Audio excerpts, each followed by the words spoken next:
jumping in. Or I'm not jumping in. Hold on. I am jumping in. Wait, I am. I'm in, I think. Yeah, you're in. We're good. We're live. I'm here. There we go. Tell me I'm here, guys. Tell me this is not just an apparition. No, you're good. I know you're live. You're live. You're good. No, I know, but I want the people. Oh, in you want the comments. He wants I you want to my comment. friends in the screen. Yeah, I mean, maybe only you, Satan. Yeah. And you know. Did you put me on the level of Satan? I kind of like that. I'm not gonna lie. I mean, you are Satan-ish. Yeah, ish. You're not a full Satan. Right. So today was already going to be awesome because as many of you may have seen, I'm sure a lot of you are on Twitter. Mm-hmm. I had a little bit of a spat. It wasn't really with Meghan McCain as much as it was with every neocon bald fat loser from the early 2000s who writes for a living, which I do, by the way. Difference being, I don't write about wars that I wouldn't go to myself. They like to write about wars to send other people to, like Iraq. And so those are all the people that still love Meghan McCain, which makes no sense because Meghan McCain's dad didn't like Meghan McCain. Oh, did I give away something too early? Oops. Yeah, you can't be giving these secrets out, man. I mean, you might just make Meghan McCain give her secrets out about how her father, who is her is John McCain. That you know that's her father, right? Right. Mm-hmm. Her father. She's a nepo baby. Is it? Here's the thing about Meghan McCain is I'm hoping if I say enough nasty shit, she'll sue me, and then my YouTube channel will go to about 5 million. Not really. I'm just kidding. And I actually purposely, because we don't have a moderator here yet, I didn't even go and poke the hornet's nest in Twitter. I went to some other places to promote. But I didn't jump into because that thread had 6 million impressions where I responded to her, and so I really should give the background here. Meghan McCain, who a pathetic soul, right? Donald Trump rips her dad all the time. Donald Trump said he wasn't a hero. I like people that weren't captured. Donald Trump wouldn't even show up. Had to have the battleship. I think it was John McCain. They had to cover the John McCain on the side of it when he was there because that's what an insecure little weenie he is. But she married Ben Dominic. If you're familiar with him, he's the editor of the Federalist, the place that won't tell anybody who funds it. It rhymes with schmootin'. And I'm sure it's nobody like that, considering Benny Johnson and Tim Pool and the other guys pocketing rubles. Yeah, like pocketing rubles and borscht like it's going out of style. Is that the paychecks that come out from the Federalists? Do they pay their employees in rubles, or do they convert it over? I've asked them that before, and I asked. There was one loser named Chad Felix Green who writes for the Federalist. I guess he's a freelance or something. He came to attack me as part of the whole thing. I asked him how A, his parents would give him both the names Chad and Felix, and B, why he would choose to use both. He didn't like that. That is kind of a suspicious thing, you know. I mean, you'd think, right? You could find another. In any case, so I basically he's that, but he also got busted. The reason why he's at the Federalist, this will shock you, he got busted numerous times for plagiarizing, because the Washington Post, of course, hired him, as they hire any right-winger with a pulse. And then they even had to dump him because he plagiarized multiple different things. And then he got caught taking money from Malaysia to write things that were favorable to them. So I'm sure, of course, none of that goes to the Federalist. That was just a one-time thing, as you know. That's not recidivist behavior that people on the right engage in every day. So Meghan McCain, I'm sure her dad was still alive, I believe, at the time. I'm sure they were really happy when she chose to marry this right-wing skank, you know, who has no credibility, no honesty, nothing. Wait, hang on. Who are you calling a skank, him or her? Him. Oh, okay. I can do that with him. I want to be clear. I want to clarify. Just want to clarify. No, that's all I'm wanting to do. She's a very nice young lady. I would call her a skank, but you probably wouldn't. I would. I will not. Okay. She's a very nice, completely obnoxious, complete nepotistic pain in the ass. He's a skank. So what ended up happening was when she married him, even though he's tied into the whole MAGA right. So even though John McCain, her father, John McCain, my father, was being insulted by this guy all the time, even in death. She has chosen to side with, her brother, Jimmy McCain, who served honorably in the military, and was a Republican. Once Trump started insulting veterans, came out and said, I endorse Kamala Harris. He's now campaigning in Arizona, his home state, for Kamala Harris, but not Meghan, because Meghan will do anything. She realizes that her future, she got kicked off The View because everybody, even the conservatives, hated her. She was always just there for her name. And she realizes, much like a Megyn Kelly or somebody like that, there's no future in being a reporter because she has no skills at that. You have to actually do things like be interested in the truth. So she's embraced the right-wing gravy train. And part of that is, ironically, when she comes out to defend her dad, she's thrown her dead dad under the bus by embracing this Ben Dominic character in the far right and defending goddamn Donald Trump. So when she came out, what she did was she said, well, Kamala Harris keeps saying that my dad liked her. I'm going to come out and say what Kamala Harris, what he really thought about Kamala Harris. So I threw it a throwaway quote. I wrote a book on her dad in 2008. I traveled to Arizona. I met with a whole lot of people, journalists. You may remember I broke a story which the Daily Show covered where, and this is another thing you'll probably say that I will not say, where McCain one time lost his temper and called his wife the C word in front of a bunch of people. And they created a whole skit on the Daily Show to make jokes about it. He also called her a trollop. I think they liked that one better. That was funnier. It is a funnier word. Cunt is more universal, but the other one is trollop is a fun one. We could all get it's funny. Trollop. It's a funny word. It's a funny word. So look, I didn't expect anything of this. I just responded quickly because what the hell, and I hate her, and she's blocked me anyhow, so who cares? But I just saw the thing and I was like, I saw that somebody had shared a screenshot. I'm like, go for it, Meghan. Hopefully you'll see this, along the lines of, if you do it, if you want to go share things about Kamala, I talked to some of your dad's closest advisors. I'll tell you what he thinks about you. And oh my God, the Eli Lakes and John Podhoretz, I don't know how to pronounce his stupid name, but all these little Nepo, he's a Nepo too. His dad was one of the original neocons who were like the ones who literally were hiding in a corner with a copy of like Iraq Today, like it was like Hustler whacking, so that because they were so excited to go to war and blow up Iraq and kill thousands, tens of thousands, hundreds of thousands of innocent people, including thousands of American soldiers, that because nobody in their family was ever going to go fight it. No Lakes or Podhoretzes were going to go fight the war. And with their brilliant, brilliant theory that in a country where the entire South is dominated by Shiites and a Sunni leader had a heavy hand over them, and as you may know, Iran is heavily Shiite, they wouldn't destabilize the entire fucking region by doing that. Which, of course, they did. They empowered Iran. The Hamas attack, all these things, and Iran's attacks on Israel. You can partially, not fully, go thank the Eli Lakes and the John Podhoretzes of the world. So they thought they could come for me and attack me. I reminded them they're drowning in blood in their assholes, and maybe they should go to the gym more.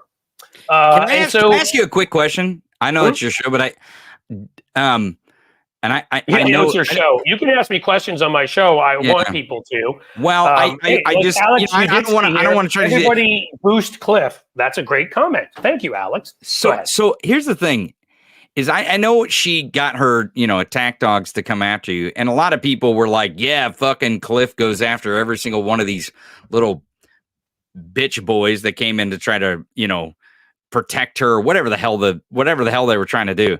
But did she ever respond to you? Did she ever respond? No. She just sent all her little pathetic accolades. She's too good for me. Her name's McCain. I mean, here's the thing: is John McCain? Right? Okay, Tony. Yeah, her father. Well, here's the thing: is if she's sending out thin-veiled threats. Thank you, Frank Stoller, for becoming a member. Go ahead. Sorry. About like saying she's going to say some shit that no one's heard before, which it's probably shit that people have said about Kamala Harris before. And if you watch the Bret Baier interview, she's not scared of anyone saying shit about her. She didn't give a fuck, really. So, I mean, good luck. We're going to get into that a little bit later. Good. I hope you do with the audience. But here's the thing.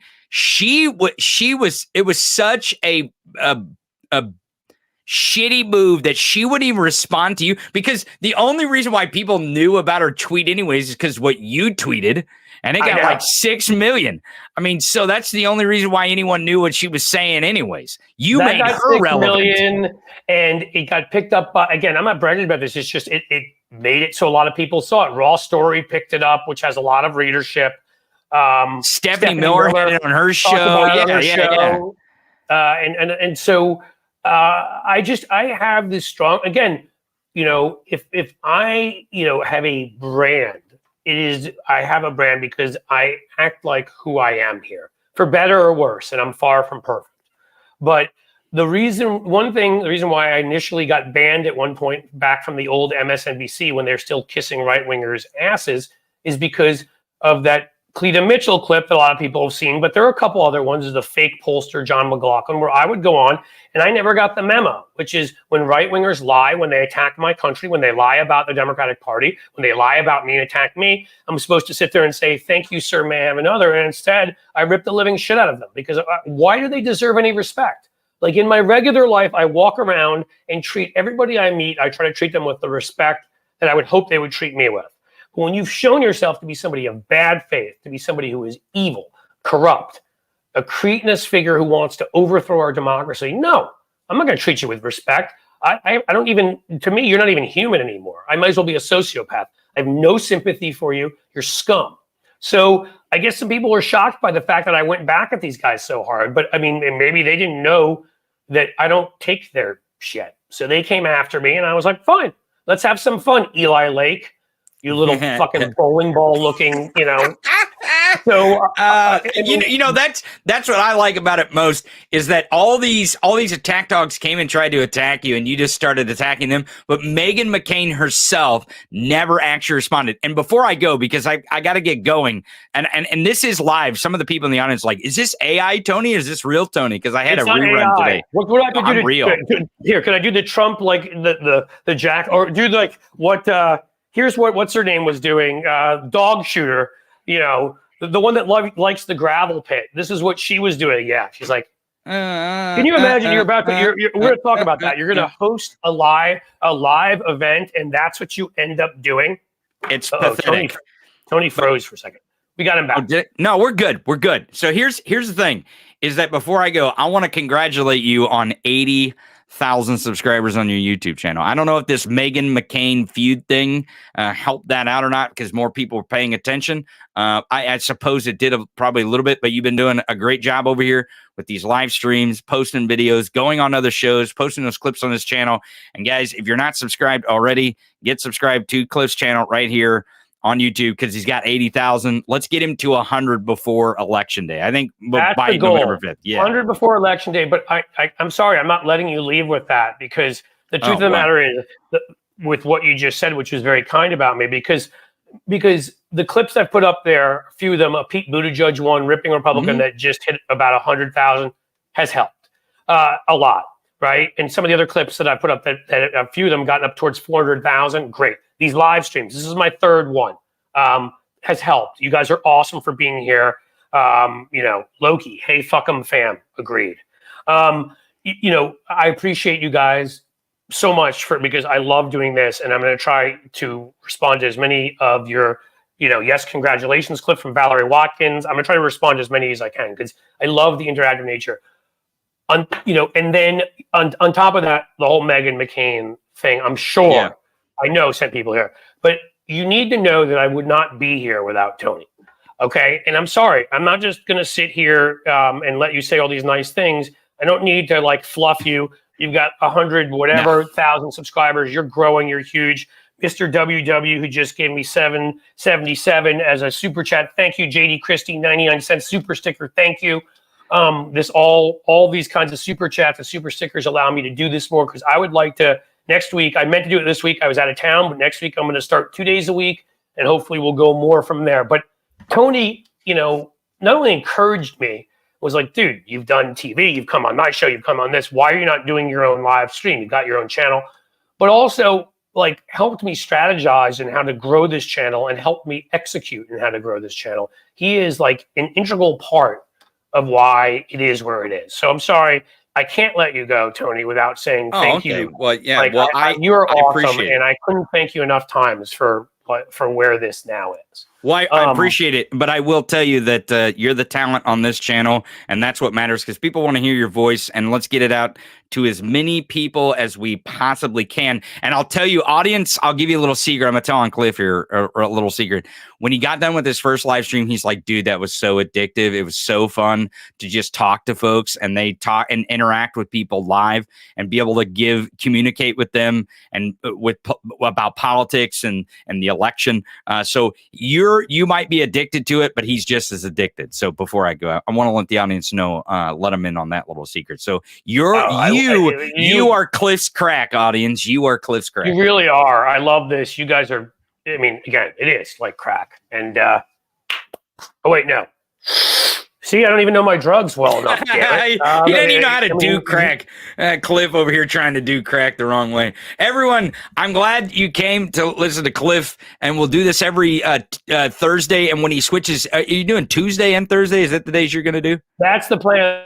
Okay, good. Because I was out of town. I don't have any plans to be out of town for a while. We gotta have our voices out there as much as humanly possible for the election. So next week I try Tuesday and Thursday.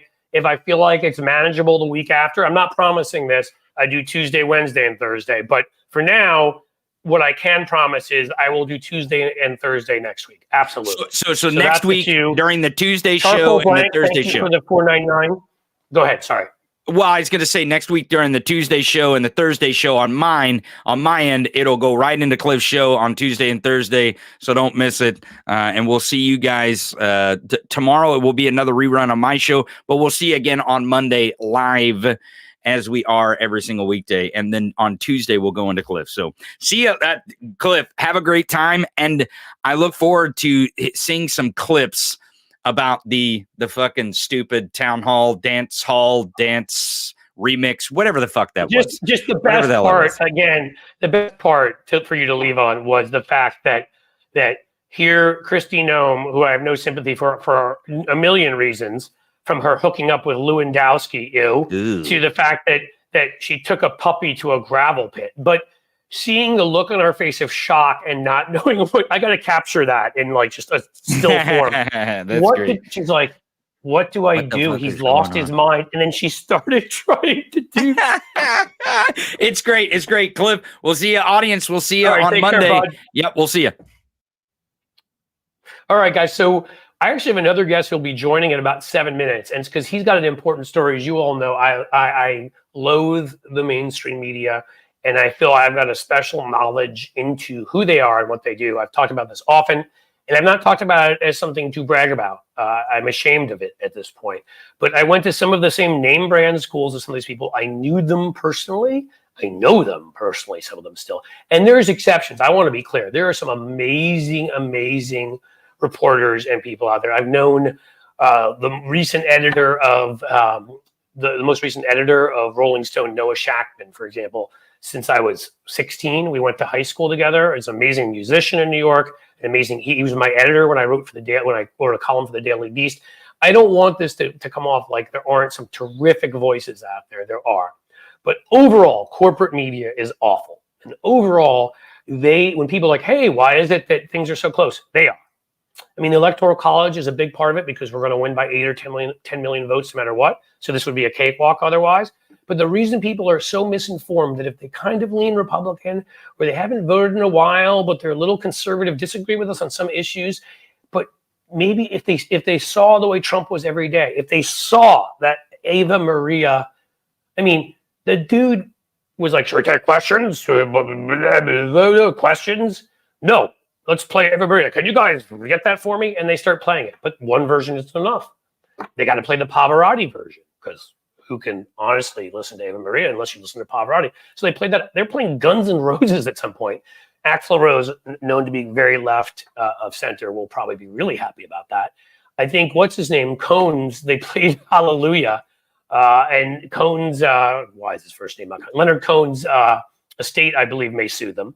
And so this turned into 38 minutes of him going back and forth, swaying back and forth. Guys, they covered the newspaper, the New York Times, with a fucking email story about Hillary Clinton the week before the election. And I'm not saying what she did was perfect. What she did was a mistake. She apologized for it. You shouldn't have classified stuff on your personal server. Do you know who else did that? Colin Powell, Donald Rumsfeld, George W. Bush, the entire Trump family who still does it and probably purposely does it so they can send stuff to Putin. I mean, Donald Trump was sitting there making calls on his cell phone. They told him not to do it because they had listening devices around the White House. Kept doing it. We know he tweeted out a classified image of an Iraqi rocket launcher, and I'm sorry, Irani rocket launcher. And of course, there's the 8 billion stolen documents he kept in the shitter. Very, very careful there, considering they arrested at least one, I believe more, but one Chinese spy on the grounds there. I mean, and the New York Times thought Hillary Clinton way back when, that was worth a front page. This guy literally losing his mind on stage, not being able to answer basic questions and swaying back and forth.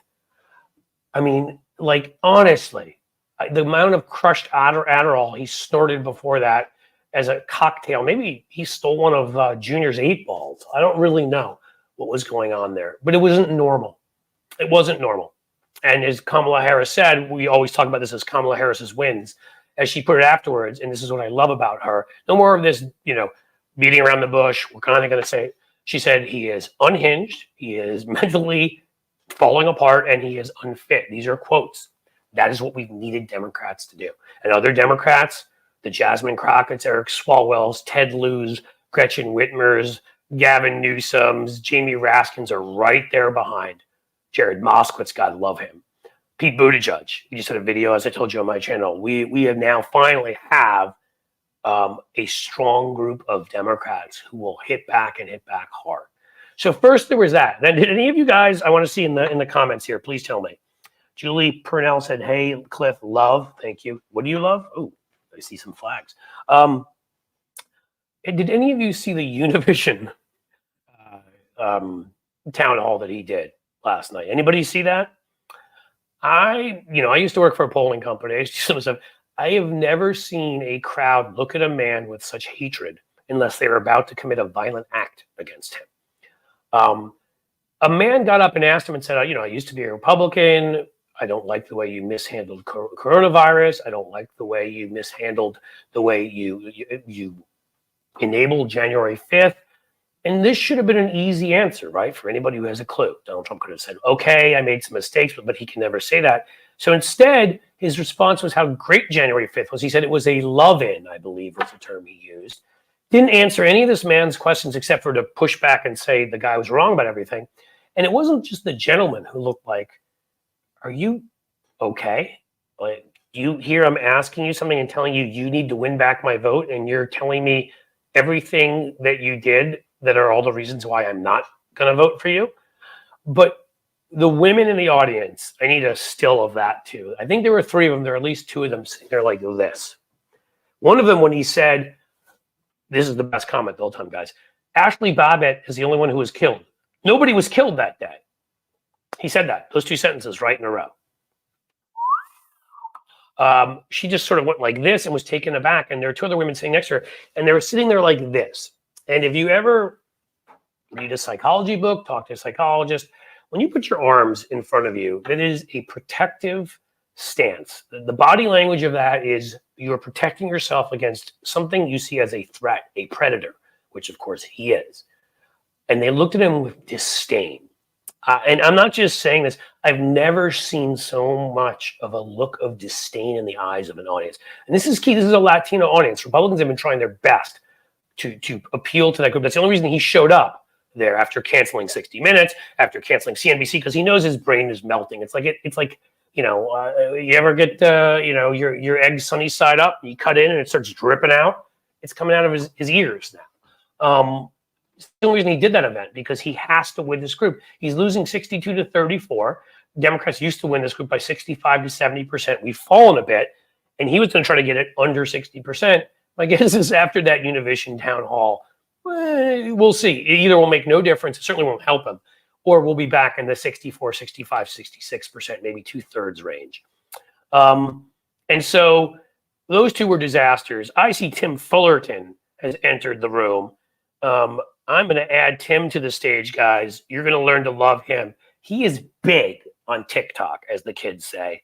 They love him there, but he also has a YouTube channel. And I want you to all go and follow Tim or subscribe to Tim on YouTube. I want you to follow him on TikTok. Here he is, added to the stage, the one, the only. He won't brag about himself, so I will. When I was doing public relations work for Everytown for Gun Safety, one of my earliest and biggest gigs were in PR. Tim was the data genius there. Yes, there may have been one or two others. I'm not saying you're the only one, Tim, but Tim was a freaking genius who helped them put the operation together. Environmental causes like Al Gore's Alliance for Climate Protection, and then eventually ran, I believe, and tell me if I'm wrong, he ran digital for the Commerce Department under Barack Obama, the guy who was our president, as you may know, but wasn't born here, as Donald Trump told us. So Tim is here. Tim, say hello. Hey, everybody. Great to be here. All right. Hey, I live by Fullerton, California, dark Shabdoo. So yes, Fullerton, California is very nice. Not as nice as Tim. Oh, KG Roberts, you say I need a better microphone. Okay. I got the big one here, but I tell you that's more for look. It's kind of fake. I have one here that is actually like the real one. I haven't gotten that criticism lately, but I want all constructive criticism. Unlike Donald Trump, I do not get easily offended. I like you to tell me, just tell me nicely the things I suck at, and I'll try to get better. I promise you. I brought Tim here because we were going to talk about a number of things, and we're still holding on. Meghan McCain is coming. I'm not going to spill it all, but I'll tell you a couple of things her dad had to say the next time she's like, "Hi, I'm Meghan McCain, John McCain's daughter," which is what she says immediately after everything, to know that she's not who she claims to be, and she is not someone who her parents overly were joyed about. How about that? Tim is here because he's got a great story about the mainstream media. Hi, Tim. Just subscribe. See Roden. See? Good for you. You will enjoy Tim's content. Tim does a lot of cool on-the-street stuff. I mean, he knows so much. He can just kick something out in like a minute, and I'll learn more than I can like reading a book. So Tim, tell us what happened, and then we're going to tie it into me, guys, because, it just originally was going to be a bit of a tea-spilling episode just on Meghan McCain. Oh, but I have more, because Tim called me, and I've told you guys many times I went to school with some of these guys. I knew some of them closely who write for places like New York Times and Washington Post. And then I called Tim, and he's got a story about one of these exact jackasses. I kick it to you, Tim. Well, thanks, Cliff, and hey, everybody. It's great to be here. And so you may or may not have seen yesterday, the New York Times ran an article about DEI work at the University of Michigan, DEI standing for Diversity, Equity, and Inclusion. And Michigan— Isn't DEI communist? I'm sorry? Isn't DEI communist? I was told it was communist. Yeah. Making sure that everybody has the same opportunities to succeed is a very, very communist thing to strive for. We wouldn't want that opportunity. Yeah. Okay. Go ahead. Sorry. Yeah. And I think it's interesting because one of the greatest misconceptions is that DEI is about preference, and it is absolutely not. It is meant to— Richard Whitfield, new member. Thank you very much. I just jump in and do that because I want to give them a shout out. I apologize, awesome. Tim. That's awesome. Thank you, guys. I am much smaller than Cliff on YouTube, so I appreciate any help I can get. But people think it's a preference thing. And so we've been combating this issue for a long time now. And it actually helps all communities, socioeconomic levels, all of these things. So the Times ran a piece by Nick Confessori yesterday bashing the DEI work at Michigan. And I happen to work with them on some stuff on the side. And I know for a fact that there was 131 questions were sent by their fact checker, and were given 48 hours to respond. And they responded to all of them very thoughtfully, with time to spare, and things that they said were fundamentally not true made it in the piece. You mean the New York Times wrote something dishonest? Like FBI finds no example of Russian influence on Trump campaign like a week before the election? I'm shocked.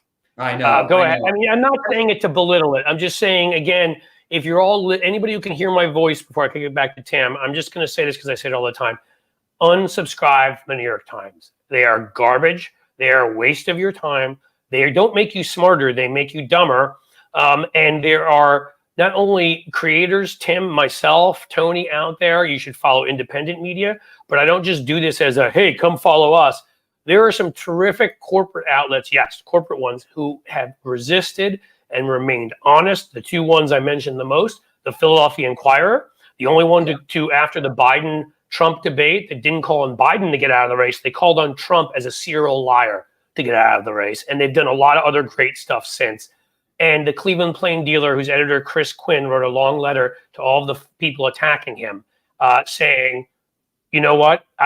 When the bad stuff, this is when Biden was still in the race. When there are things to criticize about Joe Biden, I absolutely will be there and do it. I'm a reporter, but I will not pretend it's 50-50. I will not pretend somebody who refuses to accept the results of the 2020 election accepts the results of the 2020 election and is equal to somebody who does accept the results. I will not pretend that he is not trying to undermine this next election. And so if 80% of the negative coverage is about him, it'll be because he deserves 80% of the negative coverage. Philadelphia Inquirer and Cleveland Plain Dealer in two swing states, two great newspapers, could really use your patronage, could really use you guys to support them. I am a subscriber to both. They've got great coverage. ProPublica is nonprofit. That's another great one. I'm sorry, I didn't mean to do this, Tim, but this is important to me because the New York Times has ever since their days of saying Hitler learned his lesson after going to prison in 1922, in Iraq, WMDs were right there where we could all see them back in 2003.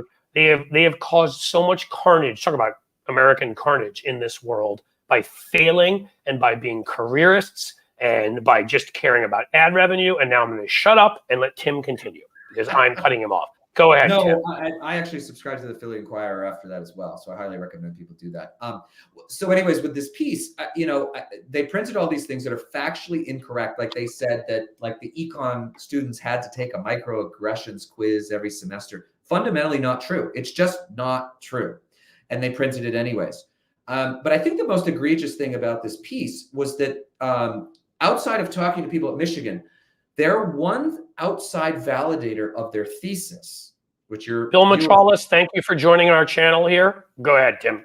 Yeah, your audience is not going to like this. The one organization that they use to back up their claims, the Heritage Foundation. The architects of Project 2025, the organization that doesn't want... Do they even pretend? They use the Heritage Foundation. Are they even pretending anymore? I mean, there's like conservative think tanks that I don't like, but have a little bit of intellectual honesty, right? Yeah. AEI, I think Norm Ornstein is still there, which is hilarious. I think they just think they can't fire him because he's been there for, but there were a few folks there, and it still is technically a think tank. And Cato, who are libertarians, who I disagree with, but has ripped Trump on a lot of stuff. But Heritage is a political operation hiding behind a think tank. 100% right, and they have, they have been pushing lies about the election. They have been pushing lies about minorities and immigration. So for them to be the quote unquote arbiters of truth for the New York Times in this piece is deeply, deeply concerning. And I'm actually surprised it even got by an editor because there was no opposing opinion in this piece. It was, he talked to 60 people at Michigan. Well, there are 100,000 faculty and students at Michigan. So you can cherry pick 60 people to say pretty much anything. It was not of course, right? Pick. I mean, I want to find two people here who think Trump is awful. Me and Tim. That's it. That's all I'm going to talk to. I mean, granted, I could talk to millions of others, but the point is go ahead, right. Tim. I think that, and Tabby, who is the chief diversity officer at Michigan, just wrote a LinkedIn post about this. So it's Tabby, Tabbye. Well, after this, please share it, Tim, and I will post it for all of you. Yeah. I would ask you, if you're new here, please, if you haven't subscribed to my channel, please subscribe to Cliff's Edge. I obviously always appreciate super chats, the things that let me do more of this. I always appreciate if you would join either the YouTube members or if you would join Patreon. These are the things that let me do more. But if you just for free, subscribe to my channel, I will put up in the community post what Tim is talking about so that you will all be able to see it. Because this is sickening. Go ahead, Tim. Sorry. No, well, and I think I mean, there's another element, and Tabby mentions this, and I'm so glad she did. And by the way, this woman who is she's the vice provost and the chief diversity officer. She is also a psychology professor with roughly 30 years of expertise in this field. They couldn't even get her title right. They mentioned that she was married to the previous chief diversity officer 3 times. Do you think that they would do that if it was a man? I don't think so. And they couldn't get her title right. And they even mentioned that she was flustered at one point. They didn't meet in person. They had a phone call. And she literally paused to think about the answer, because that's what a professor in academia does. They are not trained like us to just riff and talk. They are. I have to laugh just for 1 second, Tim, because Bill Matralis, who I mentioned before, said right on Cliff, Azerasian here, loving your advocating for. He's an Azerasian, the race that Trump created the other day. So let's all make sure we love our Azerasians out there. Go ahead, Tim. I'm sorry. No, it's okay. But here and there, a little comic humor, I have to do my best. Go ahead. Sorry. No, yeah. So, no, I mean, I think there was just, I don't really recommend reading it, but it's on the Times if you want to. But like, it's also just not a good piece of writing. And it's not a good piece of investigative journalism, because there is no other side than the side that he already came into it with the idea that DEI was bad. He also mentioned that the school spent, I think it was in the last 15 years, $250 million on DEI. What he failed to mention was a lot of that money, or at least some of that money, was going to giving people that could not afford to go to Michigan tuition-free scholarships. And as we know, no legacies ever get in. So it's only about letting in people who are minorities and trying to diversify the population.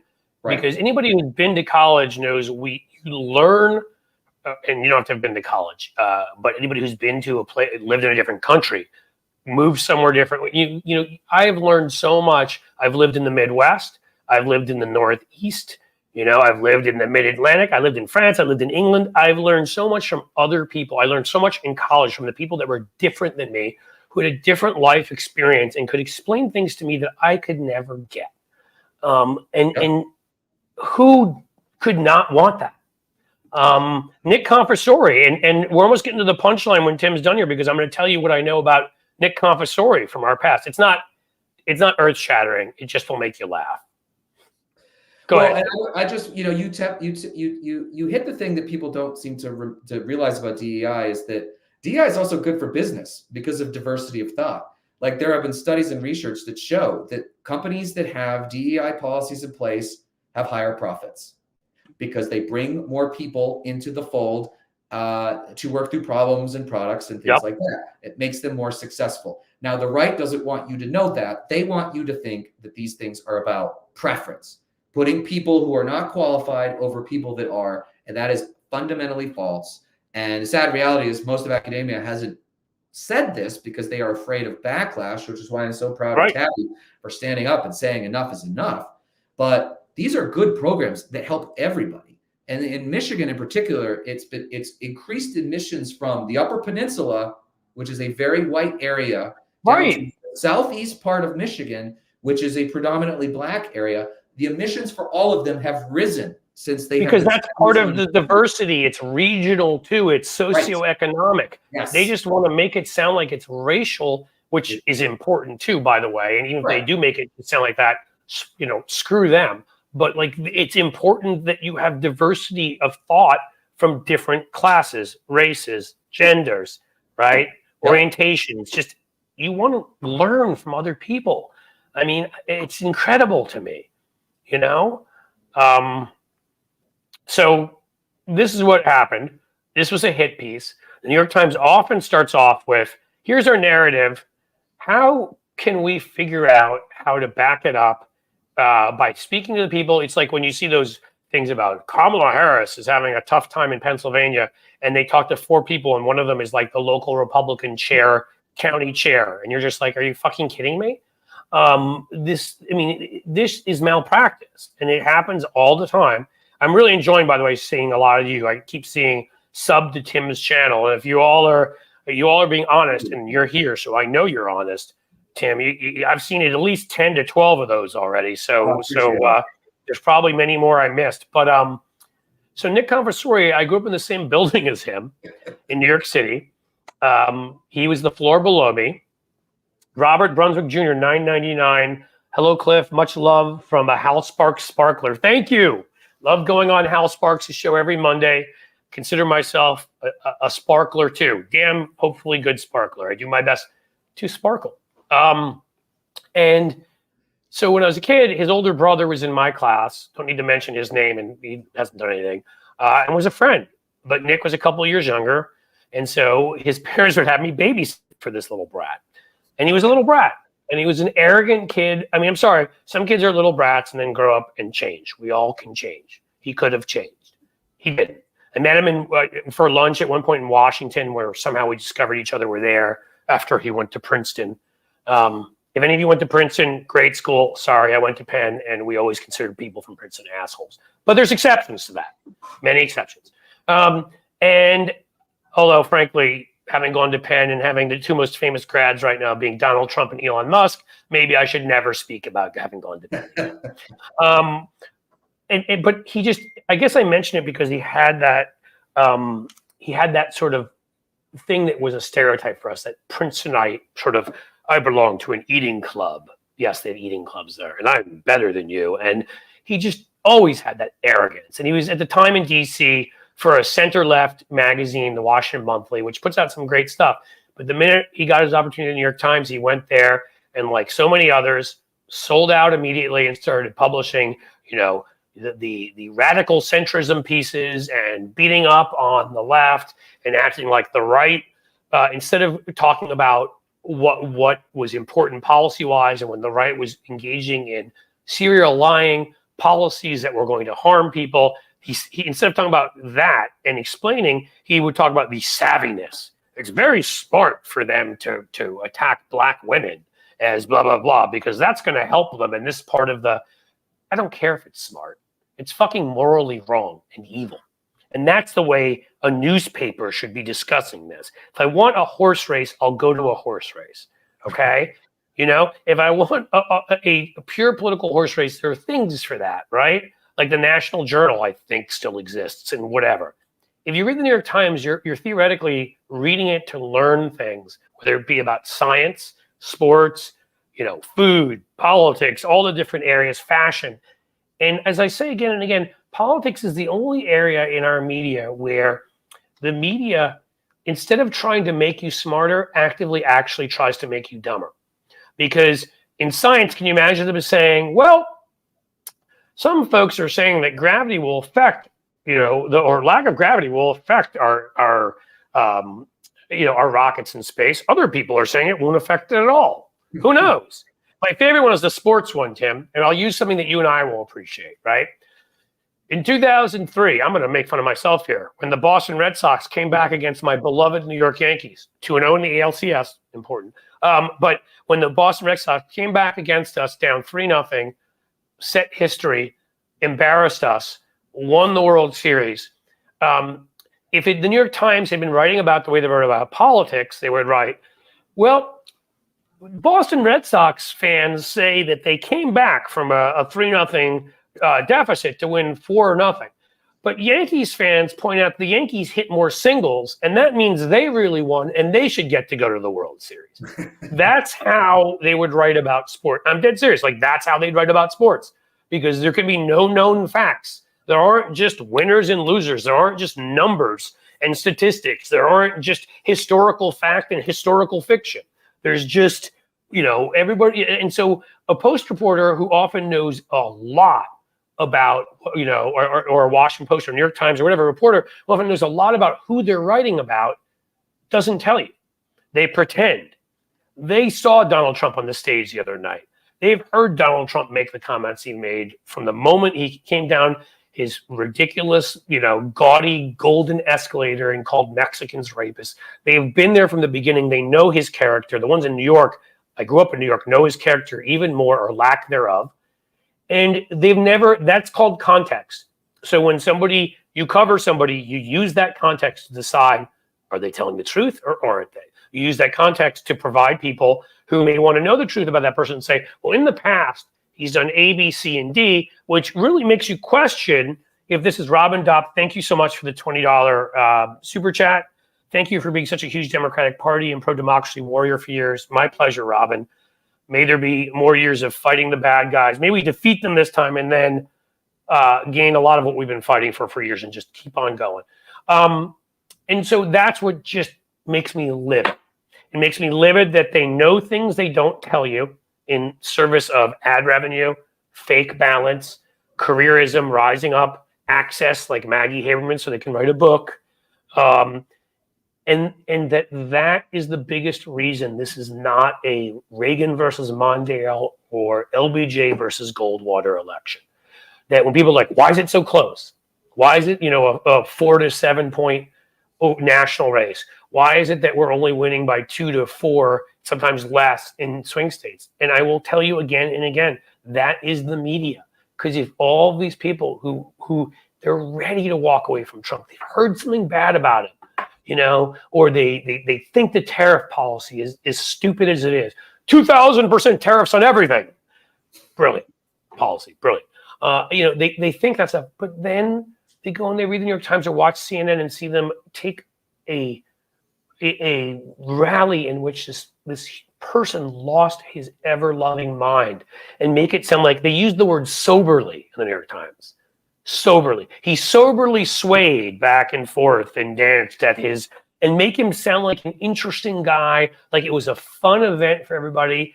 And there are some people, again, a lot of low information voters, and we can't just go blaming all of them. Some people take no interest and they deserve what they get. There are folks because, and I'll say this, Republicans refuse to raise the minimum wage, refuse to give family medical leave, refuse to get, to give leave for maternal, paternal leave, refuse to have guaranteed sick leave, refuse to give certain number of vacation days, refuse to raise the minimum wage. I already say that, refuse to strengthen unions, all these things have made Americans' lives tougher. So they are commuting to work, they are working all day, they are raising a family, often, not always, but when are they supposed to be able to sit there and read all of this stuff that we are able to read? They don't have the time, and a lot of what they're getting are from the first paragraph and the first couple sentences on a broadcast or the chyron or in the headline.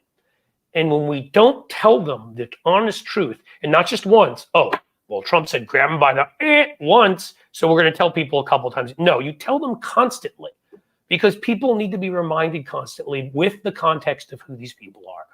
And this should be obvious. This is what the German newspapers do, the British ones. Watch BBC sometime. This is not, again, and the Cleveland Plain Dealer and Philadelphia Inquirer have managed to do it. So has ProPublica, so has The Atlantic, so has New Republic. I have a new member here for my channel. Go with the Flow Farm. Thank you so much for joining. Cliff, I would just say I think that's part of the reason why I think the Kamala Harris campaign has been so smart this season, because they've essentially ignored those guys and they basically say we're going to take our message directly to voters. We're going to go on the Howard Stern show. We're going to go on Call Her Daddy. We're going to go on these things that aren't to traditional media. She did Charlemagne the God. She did that thing in Detroit the other day.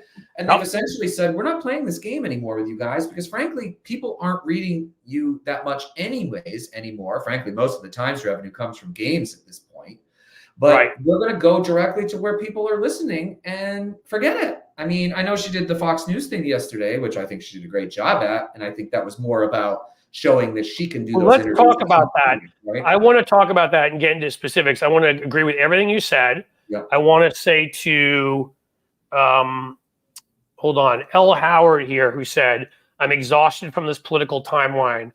L. Howard, we all are. We all are. I'm not getting the sleep I would like. I am not certainly getting nervous anxiety constantly. I'm sure Tim is in the same place. We know. I'm not saying, again, I'm not JD Vance here. Well, it doesn't matter if you don't have children. Everybody needs to have children. I'm not saying you do. But I have 2 kids, and I feel like I played a role anyhow. I was there, I think, in bringing them into this world. And they didn't ask for it, right? They were brought into this world. My wife and I chose to do that. And I feel so utterly responsible for their being able to grow up in a democracy, for their being able to grow up and have rights and freedoms. And yes, they're both boys, so they may not be suffering from the loss of choice, although in Ohio we have it because we voted it in, but it doesn't matter. They're going to pass a national ban if Trump wins. They may not be suffering from some of the, but you think if they have a girlfriend, which they do, they get married, whatever, and there's an unplanned pregnancy, that doesn't affect them, and it won't affect them emotionally because thankfully, sorry, I'm saying this, they're my kids, but they're good kids and they care about people. They've got friends, obviously, who are gay, who have transitioned, and they care about them. They have friends who are from tougher socioeconomic situations than they're from, and they care about them. But also just my boys should be able to grow up in a free country, in a country where they can say what they believe without worrying that somebody's going to come knock their door down for it.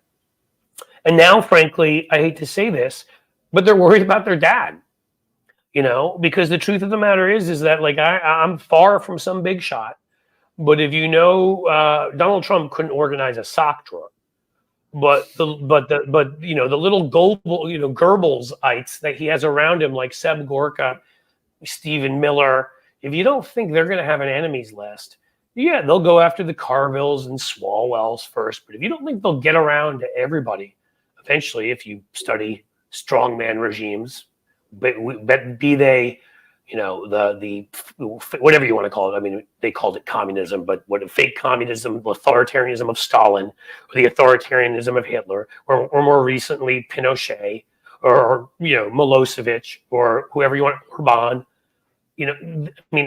I'm probably on a list somewhere. I'm not bragging about that. It's a little scary, honestly. And you do get to a point where I think you reach a certain age where it's more about your kids. And I know they fear it. I know they're concerned about it. And they're concerned about their lives. And so, the fact that we have this risk, I'm exhausted. I'm sure Tim's exhausted. But please, where I started, was it L. Edward, I believe it was? I'm sorry. I'm just, as I said, exhausted. Everything you can do, if you make that one extra phone call, you made that one extra phone call. Like I'm going to add a live stream on Tuesday. I'm tired as hell, guys, but I don't care. Like now I'm going to do 2 a week, and maybe the week after we'll add more, because if this means my voice gets out there to more people, if I convince 2 people, I've done something.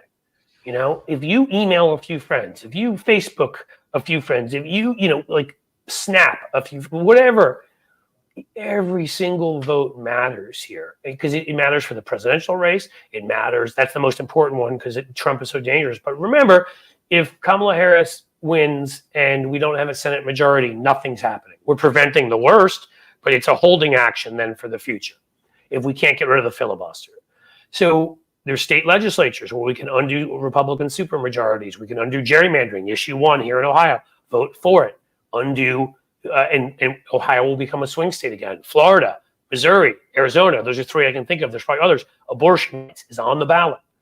If we can come out and have a huge night in a couple weeks, we can rewrite our futures. And that's not just a line. That is fact. Well, Cliff, go ahead, Tim. So sorry, I've been on a long rant here. No. Well, I just want to answer that too, because there was a story that came out today of a woman in Georgia. She's 81 years old. She voted for the first time yesterday. So when people think that there are not votes out there to get, they're wrong. Now, are there tens of thousands of them? Probably not. But there are people, and let's not forget, in 2020, we won by a sizable margin, and we had a 2-state buffer on that. Trump has to exceed that. So if we're finding pockets, and this woman's in Georgia, I don't know who she voted for, but but there are pockets of people. What about but what about the fact that you bring up Georgia, and I think it's really important. Remember, what did Trump need? 12,000 votes was his call that he needed from the Secretary of State. He needed 12,000. That was it. He didn't need, when he was trying to steal the election, he didn't need 47,000. He didn't need 126,000. He needed 12,000. Yeah. And one more vote in our favor, Jimmy Carter, that amazing man, made sure he lived long enough to vote in this election. I mean, there's another thing in Georgia, but this all matters, guys. There was this, I brought this up before. There was a House seat. There's a Republican currently in Iowa. They won by 6 votes. They won that upstate Cynthia Tenney, whatever her name is, idiot, won her seat by 90-something votes. Oh, in New York? And yes. And if you've been around as long as me and Tim, you can see a little gray in both of our beards. Then the night, election night 2000 was probably one of the worst nights of your life. And then, I know this will shock you, a partisan political Supreme Court jumped in, shut down the counting. And if they had, even the fact they were able to do that was because Trump at that moment was Trump, might as well have been. George W. Bush was up by 500 something votes. If he had been down at that moment, they would have allowed the counting to go on. And the New York Times later found out we probably would have won by about 18,000 votes or something like that. So they only stopped it because they were ahead by 500 votes. I still feel like that is ground zero for when our timeline went off into a crazy direction. Let's bring our timeline back. It took out the Supreme Court for a generation. Yes. By doing that. With no George W. Bush presidency, you don't get Sam Alito and Roberts. And how far ahead of the curve was Al Gore on climate change? Where do you think we would be if Al Gore had been elected in 2000? Many people forget this. We, besides losing to Bush, we had a pretty good election in 2000. I believe we were up in the Senate. You could tell me, no, we were down, but then Jim Jeffords switched and we went up. Right. And I believe we had the House, if I'm correct. I could be wrong about that. Would have to look back. So I mean, think about what changed because of that. And if Al Gore had provided the leadership, hell, if Jimmy Carter, who put solar panels on the roof, what's one of the White House? What's one of the first things Reagan did when he came into office? He took them down. I mean, these moments matter. And if we can win it, but I'm not just talking about winning, right? Like the Republicans, things that have leaked, some of the Senate polling, they have the Republicans, Colin Allred ahead. That doesn't mean they're in Texas. He just smoked Cruz in the debate the other night. It was fantastic. And he spoke to him the way Kamala says that Trump is unfit, whatever. My favorite part is, when he was trying to bring up the cross genders playing sports or whatever.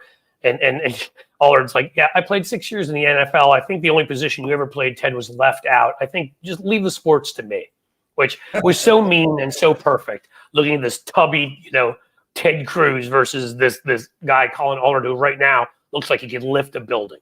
All right. He's so charismatic. We are winning that race. Everybody needs to turn out. Everybody needs to keep giving funds. Everybody needs to do everything you can do. But as of this moment, we're within a couple points presidentially, and that's all we need to be. Because even if we lose, we don't need Texas presidentially by 2 points or something. Allred's going to win. He's going to outperform the top of the ticket. The mansion. And don't sleep on Dan Osborne either in Nebraska. They mentioned that race too. An independent who said he's not going to caucus with the Democrats, so they can't use that against him, which is fine because instead of a net 2 seat gain, it's only a net 1 seat gain, which is good enough. Which means the way that works out, folks, is let's say we ended up winning the Ted Cruz race and that race, and I'm sorry, I have to say it. Tester's amazing. I have to believe he's going to hold on. I have to believe it. So let's just say we do all that. We lose the mansion seat. That's a done deal, right? So we're at 50, and then we pick up 51 with the Cruz seat, and then we don't pick up 52, but we're at 51, 1, and then 48 on the Republican side because they lose somebody and we don't gain them, but they're an independent who probably leans our way and votes with us even if they don't caucus with us. If the guy said he was going to caucus with us, he'd lose. That's what cost. There's an independent ran in Kansas a couple years back, Osmond, and I think that was how they crushed him in the end. They said he's going to caucus with, and Andy Travels, I love you, but when you 538, 538 since Nate Silver is gone, I'll believe more in. Nate Silver's a joke at this point, owned by Peter Thiel, but has Texas and Florida is likely red. Yes. I mean, I think lean red is the place to have them. Ohio's the same thing. But in all 3 states, Kamala Harris has been making an effort. During the ALCS the other night, the baseball playoffs, there were ads from Kamala Harris showing here in Ohio. And Donald Trump's people took a poll here. I've said this before, so I'm sorry if I'm boring people.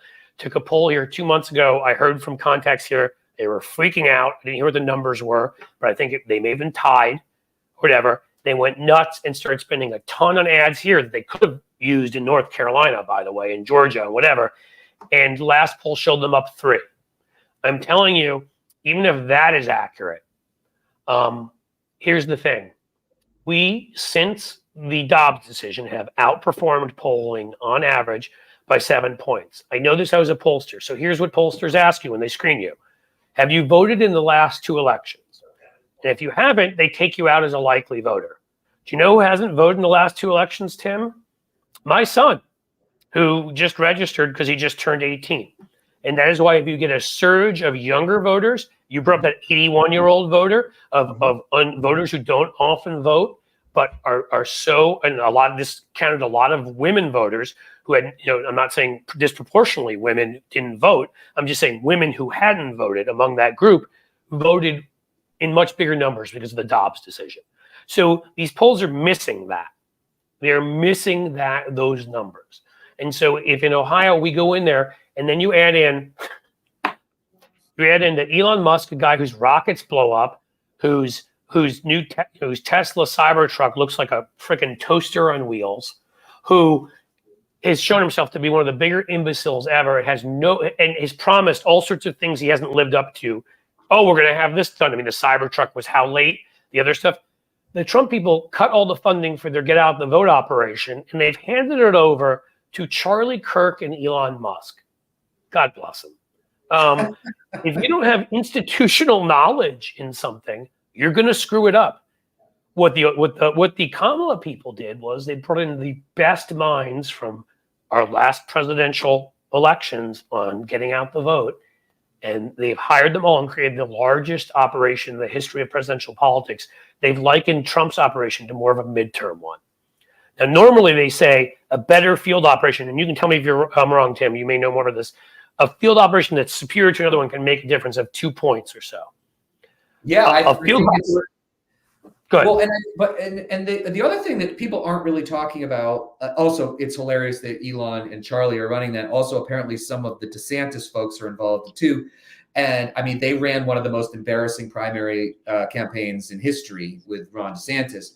But also, I'm going to mention, I have a conspiracy theory there, which is, remember, the 2 biggest obstacles to Ron DeSantis getting to the presidency are Rick Scott and Donald Trump, both of whom he has personal feuds with and hates. Just going to throw that out there. Go ahead. Yeah. So, but I think the thing that people tend to forget is that, Joe Biden won with 8-9 million votes in 2020. There was barely a get out the vote operation because of COVID.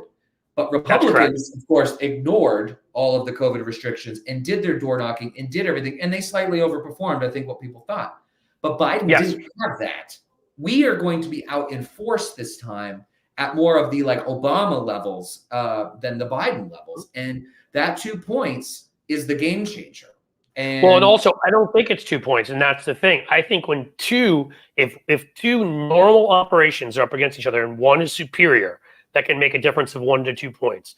When one is up here and is the best that we've ever had, and the other one is a midterm operation, I mean, again, I don't want to get over exuberant, but that could be a 3 or 4 point difference. And that's why I'm saying if it's lean them in Texas by 2 or 3 points, lean them in Florida by 2 or 3 points, lean them in Ohio by 2 or 3 points, I honestly believe that the combination of our ground game and the motivation people have post-Roe, where they've outperformed the polls, we can win all 3 of these states.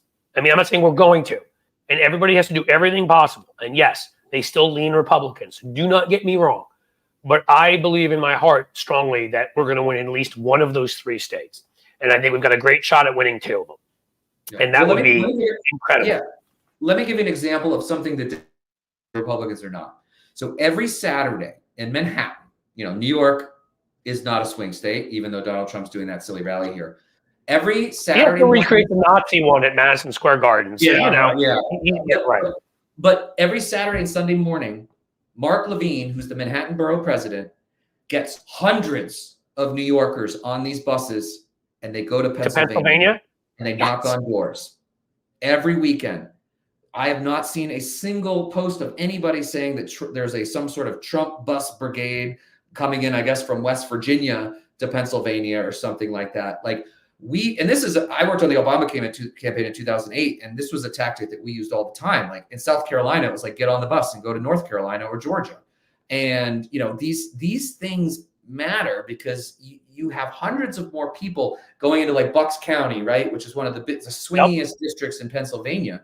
And that's where Kamala Harris just had her event. Right. I know the state pretty well because I went to college in Philly. I mean, gosh, I think back to that back then, those Philly burbs where it was a battle because there are all these moderate Republicans that are now, that whole area is so Democratic. It's insane. Yeah, they're all gone. And that Bucks County one, that's the one where you had all these Republican former members of Congress, State House, others show up and speak for Kamala on the farm of two wealthy individuals who are supporting Kamala who have never supported Democrats before. Right. These are huge. And I know some people may get upset and say, oh, well, they're going after Republicans. Why aren't they paying more attention to us? They're paying attention to us in their policies. Kamala has not changed anything so that she can kiss the butts of the right. Okay. I'm not saying that none of her policies have changed since she first ran, but I am saying overall, she has the most progressive platform. We will get family and medical leave, folks, paid family and medical leave. We will get codified row. We will get a universal background check. We will get an assault weapons ban. We will get a limit on the amount of ammunition. We will get a red flag laws and more nationally. And you will see the kinds of laws that will bring down our gun violence, seriously, if they're all enacted by 50 to 60% or more. If we even decide to get more bold, and this may be too tough at this point to push for registration or licensing, it goes a whole nother level, but we'll leave that for now. You're going to see the kind of climate policies. Remember, they passed the most far-reaching programs and spending through the, help me, Tim, the Inflation Reduction Act on climate. And now you're going to see an actual administration advocate for it and put money behind it. And really, these hurricanes are hitting us trying to do something about it. Like they've been doing. I mean, this technology exists. Amsterdam is a low-lying city. The difference is they've been working on this problem for 40 years now. Okay. Cinnamon, who's a new member of the channel here, thank you so much. I really appreciate it. And so think about the protections if you have children, friends from the LGBTQIA community. Think about the protections put in place against bullying and some of the cyberbullying, the awful stuff that is going on, against the book banning and and break out from that. Just think about a minimum wage. Like if we get rid of the filibuster, what the hell is it now? It's $7-8. I mean, is that what the national one is? Think about a minimum wage of $15 to $20 so people can afford to live. Think about unions strengthened, right? I mean, this is all reality. And Tim, please jump in because I'm missing, I'm sure, 20 great policies that I can't think of. Like, you should just take a look at everything Tim Walz passed when we won back in a historic first since FDR in 1930 state legislative chambers while we had the president. We won 5 of them. That include the Minnesota State House and State Senate. Tim Walz got to work with them. The raft of legislation they passed, the 60, 70 bills, it was like amazing. And there's more. Tim maybe can throw out some stuff. I don't know. Maybe I'm not asking you. You don't have to, but go ahead. No, I'm happy to. I mean, I think the federal government is going to be moving towards legalizing marijuana for one, which is a very progressive thing and should be really appealing to a wide swath of Americans. I mean, they're already moving to lower the criminal classification, which is criminally high. But I think with the Kamala Harris administration, she's even said it that we should be moving towards full decriminalization. I think people forget that all of these, like the Infrastructure Reduction Act, which did reduce the inflation, by the way, there's a straight line down from when that bill was passed in 2022 to now, where it's at 2.4% and was sitting at like 8 or 9, all Democrats, no Republicans. But that money, like that money has to be spent every year too. We have Donald Trump coming in next year to divert that money to, say, border funding, the wall that doesn't work. You know, like I've even seen videos of people, it takes them 25 seconds to climb that stupid thing. And you know, that progress that we are pushing for could be lost. And I think the other thing, obviously, that's hugely important with Kamala Harris is the Supreme Court.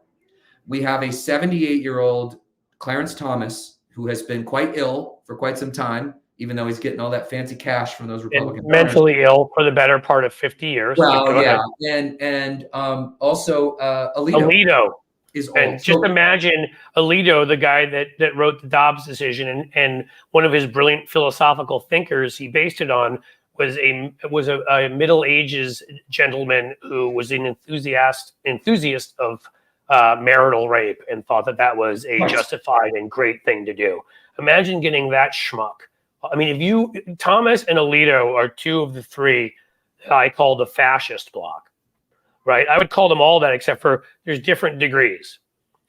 Those two and Gorsuch are the three that are on the fascist bloc. Coney Barrett and Blackout Brett Kavanaugh are what I call the Orban-esque authoritarian bloc. And then Roberts, who's a fraud, who's pretending he's a moderate, I throw into the very conservative, you know, he would have been almost too right wing for almost any president, you know, any Republican president before. But I will call him a very conservative to sort of slightly autocratic. And that's who you're talking about here. And two from you know, fascism town are getting up there. Yeah. But it's not even just that. You could get a liberal majority with that. Well, like, it's not even just that. Kamala Harris has come out and said, again, if we give them the Senate, they will get rid of the filibuster and they will going to pass numerous reforms. And I don't think we've seen yet what that will look like in the end they're talking about. Because the beauty of the Constitution on judges is that it is not settled. The number of judges in a court, we can pass term limits. We don't need a constitutional amendment for this. We can pass term limits. We can more aggressively pursue Clarence Thomas to be impeached, which he should be. You know, I don't think that will happen, but at least we can pursue it. And if we have more folks there and we have an administration that's supportive of it, I think they've held back because I don't think Biden wanted to do that. I'm not insulting Biden. I think he's been awesome. But I'm just saying Kamala Harris is so much more aggressive about this stuff, about messaging and proving with policy who you are. And and I make this point every time, I'm going to make it again, which is the Supreme Court has not added a justice since 1867, I believe.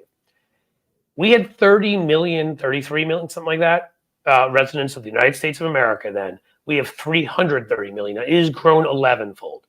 So beyond even the partisan politics stuff, most of people's problems are ignored because they can't even take 1% of cases. They don't have enough people there.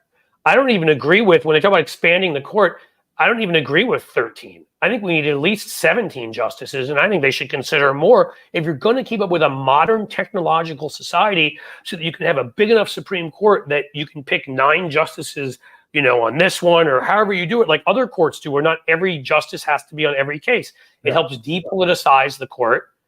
We replace the 2 right-wing nuts with more liberal folks. We add liberal folks to the courts. It changes everything, you know? And again, it's the same thing with the structural problem of our U.S. Senate. Guess what, guys? Just an act of Congress and the president adding new states. D.C. is sitting right there. Puerto Rico, if they want it, they'll have a plebiscite of some sort. It's sitting right there. And again, I'm sorry, I say this every time because the Democrats, we always sort of reach for what we think we can get as opposed to past it, like Republicans do. There's no, you know, anybody who thinks that in the 21st century we should have the equivalent of manifest destiny, there shouldn't be territories anymore. It's ridiculous. Okay? It's such a they're subjugated. They don't have any of the voting rights. The U.S. Virgin Islands, Guam, and the Marianas. Now you can argue there aren't enough people. There's about 150,000, give or take, in each of those. But I think you combine them and you into a state and you give them 2 senators. Wyoming has 550,000 people and about 800,000 cows and gets 2 senators. Yep. I'm sorry, if you put those 3 territories, I know they have some different interests, and there might be stuff to be worked out there, and maybe you can figure out different ways of doing it, but they deserve representation in the Senate too. They deserve representation, if we're going to keep the stupid electoral college, in that too, although I think we get rid of it and whatever, but they certainly deserve their votes to count for president. And if we did what I just said and you have 6 new senators, then do we fully fix the Oklahoma, South Dakota, North Dakota, problem? No. But we make it better because of those 6 senators, at least 4, if not 5 at any given time, or 6 will be Democrats, and we'll make up for some of the structural advantage they have. That's what we need to be doing, democracy reform, which is in ways where we don't need constitutional amendments, the judges, states, whatever, making our system a more fair and representative of the majority system.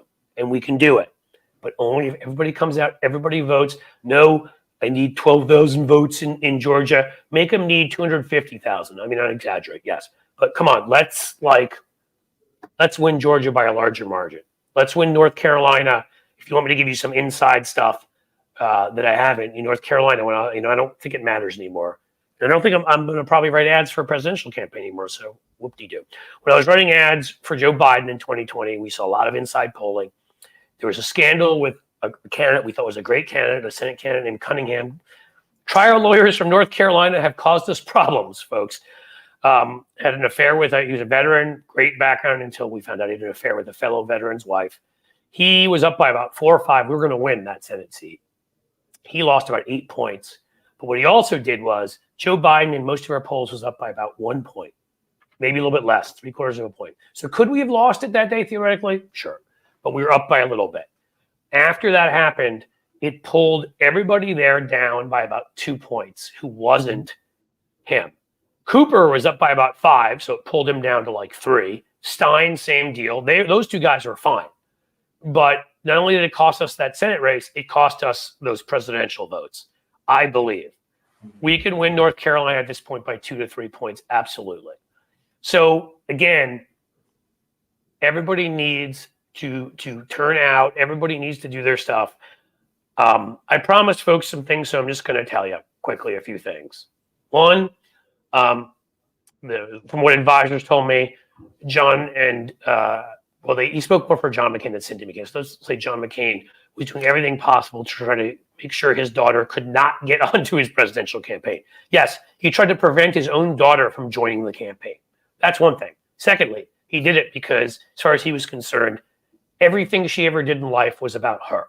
She didn't believe in service like the rest of the family, whatever your criticisms of McCain, and I wrote a book criticizing him. She didn't believe in what she wanted an easy path to fame, an easy path to which we know she pursued afterwards, right? She just she had a name, she wanted to use it, nepotism, get on The View. She didn't believe in anything else. Third, an absolute spoiled brat.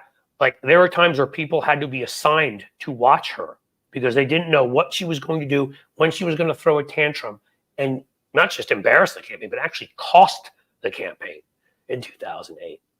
And finally, one last anecdote, which was, I have to believe, talking about Jimmy, which is how did I raise such a great son and he didn't say get stuck with, I want to get the wording right, but end up with this daughter. So there you go.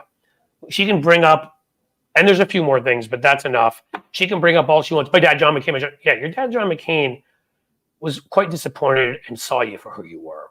So I'm sorry if people think I'm being mean here. I don't care. She's been cruel to all sorts of people. She said nasty things about people. She is trying to help Donald Trump, who said her dad was no hero because he was captured and insulted him constantly. She's trying to help Trump win by threatening to go after Kamala Harris. So I'm going to tell you, I just gave you a couple of the things that were said about her, but I got more, and they're even harsher.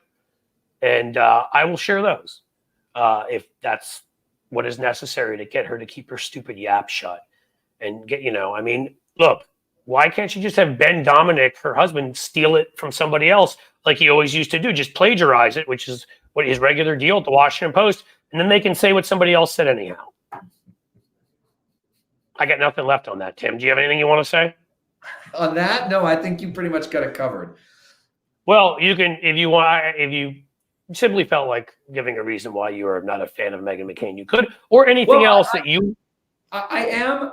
So, she is one of the few people that's ever blocked me on Twitter, because I'm not really that type of person that is going to get blocked. But I think, I don't know what hypocrisy she was talking about. It's just ridiculous. And I got an instant block. So, I mean, she's, I am not surprised by anything that you have said. I never got any stories in 2008 because frankly, we were kind of so far ahead at that point that it didn't really matter. But I have the utmost respect for Jimmy and what he is doing. Super brave to being a McCain. Becoming a Democrat in Arizona is not an easy thing to do. Nope. And I actually hope someday that he is thinking about running for something because I think he would be really good at it. But even just standing up for the morals of, I mean, I was not a fan of his father either, but there were moments where McCain did stand up to the MAGA world, and we'll all remember the healthcare, Obamacare, thumbs down, which saved probably millions of lives and kept 20 million people from getting kicked off their healthcare. So, I'm glad most of that family has come to endorse Kamala. I don't know if Cindy has, but she's in the Biden administration, so that wouldn't be too much of a shock. Right. I think she's sort of, and so this is all important. I also want to say, folks, as I said, I embrace criticism. It's constructive. Suzanne DeRusha here has Cliff! ! Let Tim talk too. I will apologize. You guys who watch me and Tony, when we sit there and we interrupt each other sometimes, say the same thing to us. Guys, I'm trying. This has been a long-term process for me as someone who grew up in New York City and grew up in a Jewish family in New York City where around the dinner table, think of like the Costanza table in Seinfeld, because Italians and Jews in New York were very similar. And if you didn't get your word in, if you didn't jump in, you just ended up not getting any words in at all. I swear to you, I don't try to interrupt. I am no, but it's important. I laugh at it, but I'm always trying to be better. Okay, that's the best I can tell you. Will I be perfect? You're also not a TV host. You haven't done this for very long. Like, I think that it's there is a reason why the Maddows of the world get paid what they do, because it is an incredibly difficult skill to get on camera and just talk and know the spots and stuff. And what have you done? Like 3 or 4 of these so far? Like, Yep. It takes a little bit. I do want to go back to something we were going to talk about though, which is someone asked about why Kamala has been courting Republicans. And this is in relation to my theory about what now this I have to cut you off, and then you get to go back, because I always say I do this. Cinnamon, who just gifted 5 memberships to Cliff's Edge. Cinnamon, you rule. Thank you. You are awesome. Go ahead, Tim. That wasn't an interruption on me, okay? That was my doing my thing. You gotta throw out the love for the people who are supporting you. I totally hear you. People say, why is she courting Republicans? You made a good point that she hasn't pivoted at all on her issues. But what I think that Fox News interview was last night wasn't necessarily about getting Republican votes or Fox News votes. What that was to show that she is a serious person that can go into and hold her own and push back and show those people that she's not an imbecile like Fox News has been saying about her for years. The other thing that I think is important is the contrast with what's happening with Donald Trump right now. He canceled an NBC interview today. He canceled a CNBC interview yesterday. He canceled 60 Minutes. He had this disastrous debate or town hall on Univision last night. Yeah, we talked about that earlier. The guy literally was like, I want you to win my vote back. And he literally, I'm pretty much sure, cemented the fact that guy will never vote for Donald Trump again. But it's almost like a game, right? Like, she's not going to win 25% of Fox News viewers. If she picked up some yesterday, that's great. But it's the contrast for those people in the middle. I know everybody has a hard time believing they're undecideds. There is a small sliver of undecideds. And if it comes down to like, which one of these people is tougher, and she's sitting on with Bret Baier, who is as close to a newsman as Fox News gets, but is not, because if you look at what came out of the Dominion lawsuit, he is not. But, you know, she held her own. And in fact, she won, I would say, several points in there, especially when he tried to show an edited clip of Donald Trump saying something. And she was like, that is not it. And she went right back at him. And that was an amazing moment. I think that was the point of that, not to win over Republicans. And I think creating a permission structure for Republicans to vote for her is great. And that's, I'm one of the people who started White Dudes for Harris. And we've talked a lot about like how we create permission structures for white men to feel like they can vote for Kamala. And I think that's exactly what she was doing. Was like, look, I can go do this. Why, what, you know, would Trump ever go on with Rachel Maddow or even Stephanie Rule? You know, like, I mean, it's a joke. And I think that stuff matters to people in the middle who are like, well, I want somebody that's going to stand up to Putin or like, you know, stand up to, honestly, like Netanyahu and be like, no, there's lines. And Trump is not that person. And we all know that on this, but like there is a sliver of people who still have this image of him being, this strong guy. And he's the weakest man that has ever run for president. That is true. And Kamala said that on Charlemagne the God's podcast for about a minute, a great segment. I'm going to turn that into a video where she just kept pointing out that if you need the flattery of dictators, you are weak. If you're too scared to go on 60 Minutes and this and that, you are weak. If you hide in a bunker, you know, when people are protesting, I mean, she had a list of things and, you know, but the most important thing is, quite honestly, guys, I'm just going to go with what Tim said. I could sit here and honestly sum it all up, but Tim did such a brilliant job right there that I'm just going to say I fully agree. The only thing I can add to it is I think that sadly there are elements, not I think there are, and we all know there are elements of sexism and racism, particularly sexism, when it comes to a woman being tough enough for the job. It makes me sick. It's gross. I could sit here and go off on it for a while. Doesn't mean we can pretend it doesn't exist. And I think in that Fox interview, I think there are a whole lot of folks who are leaning to Kamala at this point, who are either independents or are, you know, they're light Republicans, or they're even like, you know, often Democrats, but you know, need to be reassured. And I think when you go on there and you do what she did, as Tim pointed out, when he shows a clip and doesn't even show the whole clip to make you look bad, and she basically puts him in his place, and she says, this wimp won't even go on with that guy who I said the other day has his tongue so far, Trump's anus, Joe Squawk Box. Sometimes you'd think he's Gene Simmons to have to get that far up there. Well, he is such a Trump ass kisser, and yet Trump was too scared to even go on CNBC because he got embarrassed at that economic forum. He can't explain his economic policies, and he knows that even with a sycophant. She went into the lion's den, looked them in the face, and said, "Bring it. I can go and go toe-to-toe with Kim Jong-un. I can go toe-to-toe with Vladimir Putin. I can go toe-to-toe with that little wimpy, you know, thinks he's Moses Mike Johnson. I can go toe-to-toe with anybody because you think I'm scared. I'm not." And I think that just that simple message of contrast of who she is versus Ave Maria there, I think is really key. So I won't say more. There doesn't need to be more. So Tim is brilliant. I'm so glad you joined me, Tim. Having a story about Nick Confessore, I should have charged more for the damn babysitting back then. I swear, I let them off easy, I think, and saw him over the years. Again, these people that know that their careers are safe. They live in New York City, so they think their families are safe.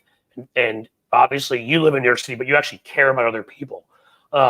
Who think that, you know, oh, they may like me in the newsroom. I'll get a promotion, you know, and I don't want to seem like I care too much. I'm savvy and all this other garbage that pervades the newsroom. They're a little clique. That's why they all defended Olivia Nuzzi, who did something despicable that she should be kicked out of journalism forever for. But they all defended her. So Tim bringing in the Confessore story was great. Tim's take on Bret Baier, obviously, and Tim just being here as, you know, a high-ranking Obama official, I mean, a guy who did incredible digital work, and somebody I get to call my friend, which is kind of cool. You should know this, folks.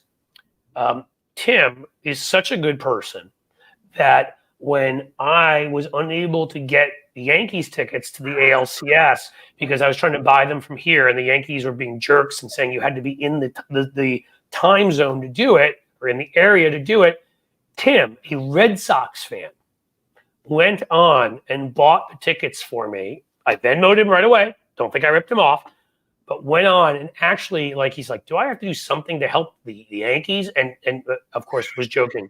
But one of the most terrific guys you'll ever meet. And there are a lot of bad people, sadly, in this business who are here for the fame or the money or Tim is not that, which is why he's remained one of my favorite people in this business. So I want to thank you for being here, Tim.